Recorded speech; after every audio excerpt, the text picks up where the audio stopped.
Happy New Year, guys! I'm a little bit burnt out. Granted, 2024 has been quite a bit less stressful than the previous couple of years, but December's still gotten to me.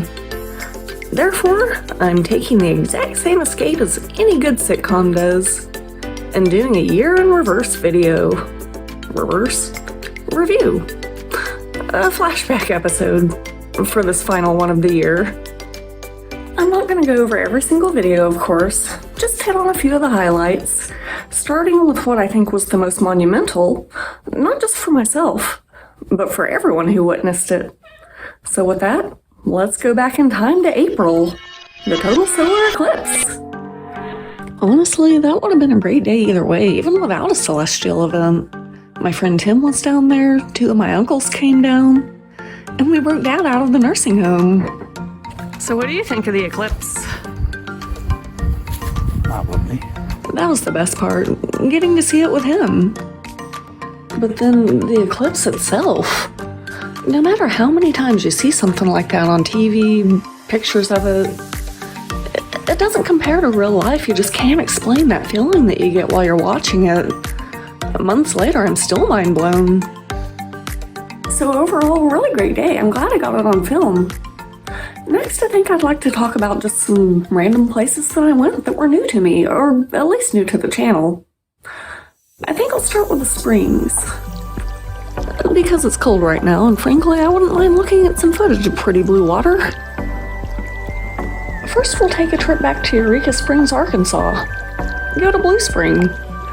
Although this place is completely gorgeous. In fact, I do plan on bringing my watercolors back sometime, and a sketchbook. That's not the thing that really struck me about it. It's the history of the place.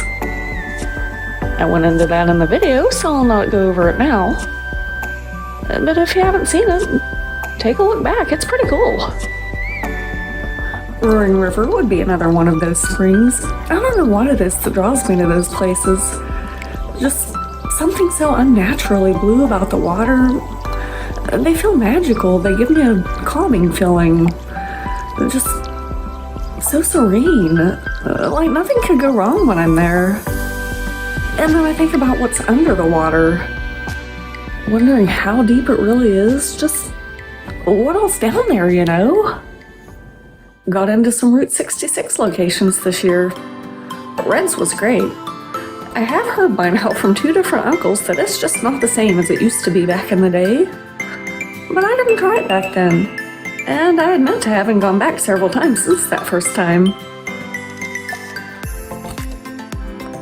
A few short miles on down the road, we come to Gary's Gay Parita and Spencer Station. Gary's is great, it's just this vast assortment of anything Route 66 on a tiny property. An old Sinclair station. Spencer Station, on the other hand, is more of a work in progress. That one will be so much fun to go back to. See what he does with the place. Just from being there the one time, I can tell he's already done wonders. St. Louis, that one's always fun. I just hadn't been there yet on the channel, until this year. Just something about driving into that town, you know? Seeing that massive arch on the skyline. So surreal and yet so familiar at the same time. Went to Union Station, it was my first time there this year. That place is pretty cool too, so much bigger on the inside than it looks from the outside. Even have a pretty cute little aquarium in there. I love filming aquariums. If you couldn't tell from as many times as I've visited Wonders of Wildlife over the past couple of years. It is on my to-do list to film more of them though, different aquariums. Speaking of aquariums and Wonders of Wildlife, I got so much good footage this year of Octavia, the octopus who lives there, that I could have probably narrated this entire video over just one clip of her. So shout out to my favorite octopus. Thank you for giving me so many good clips. Also saw a lot of big cats this year. The winner for exciting footage in the big cat category would have to go to the tiger at Dickerson Park Zoo in Springfield. I don't know his name, but there was one day earlier this year when he was in full-on playtime mode. Cutest thing ever. Went to my first Renaissance festival this year. That was fun. Soggy, but fun. Only place in my life that I've ever felt underdressed for not wearing some sort of fairy costume. Or something. The show that I saw that day was terrific. I don't often save entire clips after I'm done with a video, but I saved that whole show. Quickly before they notice Hansy that time. And the night battle, I don't even think I explained this in the video. They drew to see who got what weapon. One guy, for example, had 2 shields. Another one was forced to use just his fists. And they just had to fight it out that way, last man standing. I'm not usually one for violence, but that was hilarious. Some good times at Silver Dollar City this year, too.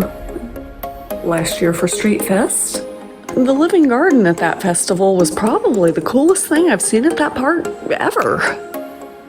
And they completely outdid themselves at the Fall Fest this year. It took me 4 different trips out there to cover everything. Which brings us to the holiday season and a trip out there with friends. Couldn't ask for anything more. And that was that, a couple highlights from 2024. Appreciate you guys coming along with me for that stroll down memory lane, even if it was kind of a cheating video. As for 2025, I need to get caught up on a couple of things, so I'm going to cut down the videos to 1 a week, Fridays only, at least until the end of February, or if by some chance I get caught too much back up, or if I change my mind. That could happen.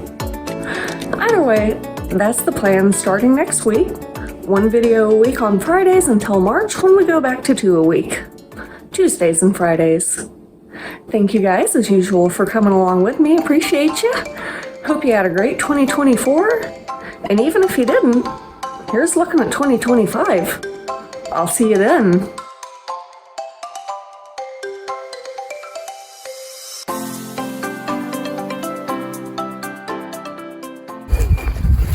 Probably.